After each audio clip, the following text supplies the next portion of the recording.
ಪುರಸಭೆಗೆ ಬೀಗ ಜಡಿದು ಜನಾಕ್ರೋಶ. Ward number 17ರಲ್ಲಿ ಮೂಲಭೂತ ಸೌಕರ್ಯ ಕೊರತೆಗೆ ಮಹಿಳೆಯರ ಆಕ್ರೋಶ. ಹಲಿಗೆ ಬಾರಿಸಿ ಅಧಿಕಾರಿಗಳ ಸ್ಥಳ ಪರಿಶೀಲನೆ ಮಾಡಿಸಿದ ನಿವಾಸಿಗಳು. ಮೂಲಭೂತ ಸೌಕರ್ಯ ಕೊರತೆಯಿಂದ ಬೇಸತ್ತ ಅಫ್ಜಲ್ಪುರ ಪಟ್ಟಣದ ವಾರ್ಡ್ ನಂಬರ್ 17ರ ನಿವಾಸಿಗಳು ಪುರಸಭೆ ಆಡಳಿತದ ವಿರುದ್ಧ ಸೋಮವಾರ ತೀವ್ರ ಆಕ್ರೋಶ ವ್ಯಕ್ತಪಡಿಸಿದರು. ಪುರಸಭೆ ಕಚೇರಿಗೆ ಬೀಗ ಜಡಿದು ಪ್ರತಿಭಟನೆ ನಡೆಸಿದ ಸಾರ್ವಜನಿಕರು ನಂತರ ಹಲಿಗೆ ಬಾರಿಸುತ್ತಾ ಅಧಿಕಾರಿಗಳನ್ನು ವಾರ್ಡ್ಗೆ ಕರೆದುಕೊಂಡು ಹೋಗಿ ಅಲ್ಲಿನ ದುಸ್ಥಿತಿಯನ್ನು ಕಣ್ಣಾರೆ ತೋರಿಸಿ ಜವಾಬ್ದಾರಿ ಹೇಳಿದರು.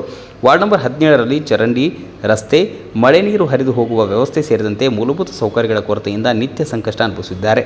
2 ದಿನಗಳಿಂದ ಸುರಿಯುತ್ತಿರುವ ತುಂತುರು ಮಳೆಯಿಂದ ರಸ್ತೆಗಳಲ್ಲಿ ನೀರು ನಿಂತು ಕೆಸರುಮಯ ವಾತಾವರಣ ನಿರ್ಮಾಣವಾಗಿದ್ದು ಜನರು ಮನೆಯಿಂದ ಹೊರಬರಲು ಪರದಾಡುವ ಪರಿಸ್ಥಿತಿ ಎದುರಾಗಿದೆ. ಮನೆಗಳ ಮುಂದೆ ಕೊಳಚೆ ನೀರು ನಿಂತು ದುರ್ವಾಸನೆ ಹರಡುತ್ತಿರುವುದರಿಂದ ಸಾರ್ವಜನಿಕರ ಆರೋಗ್ಯದ ಮೇಲೂ ಗಂಭೀರ ಪರಿಣಾಮ ಬೀರುವ ಅಂಶ ವ್ಯಕ್ತವಾಗಿದೆ.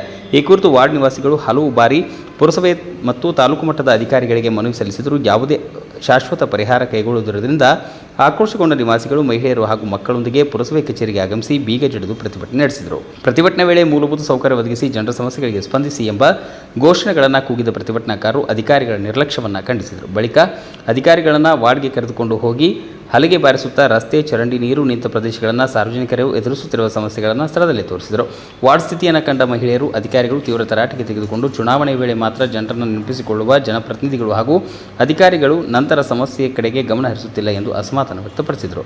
ಸ್ವಲ್ಪ ಮಳೆ ಬಂದರೂ ನಮ್ಮ ವಾರ್ಡ್ನಲ್ಲಿ ವಾಸಿಸಲು ಯೋಗ್ಯವಿಲ್ಲದ ಪ್ರದೇಶವಾಗುತ್ತದೆ. ಮಕ್ಕಳು, ವೃದ್ಧರು ಹಾಗೂ ಮಹಿಳೆಯರು ನರಕ ಯಾತನೆಯನ್ನು ಅನುಭವಿಸುತ್ತಿದ್ದಾರೆ. ಹಲವು ಬಾರಿ ಮನವಿ ಸಲ್ಲಿಸಿದರೂ ಯಾವುದೇ ಪ್ರಯೋಜನವಾಗಿಲ್ಲ.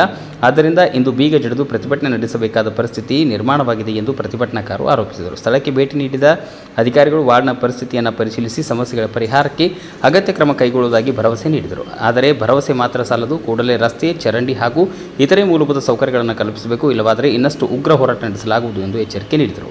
ಪ್ರತಿಭಟನೆಯಿಂದ ಕೆಲಕಾಲ ಪುರಸಭೆ ಕಚೇರಿ ಎದುರು ಉದ್ವಿಗ್ನ ವಾತಾವರಣ ನಿರ್ಮಾಣವಾಗಿದ್ದು ನಂತರ ಅಧಿಕಾರಿಗಳು ಮನವಿ ಮೇರೆಗೆ ಪ್ರತಿಭಟನೆಯನ್ನು ಹಿಂಪಡೆಯಲಾಯಿತು. ವಾರ್ಡ್ ನಂಬರ್ 17ರ ಸಮಸ್ಯೆಗಳಿಗೆ ಶೀಘ್ರ ಪರಿಹಾರ ದೊರೆಯುತ್ತದೆ ಎಂಬುದನ್ನು ಸಾರ್ವಜನಿಕರು ಕಾತರದಿಂದ ಎದುರು ನೋಡುತ್ತಿದ್ದಾರೆ.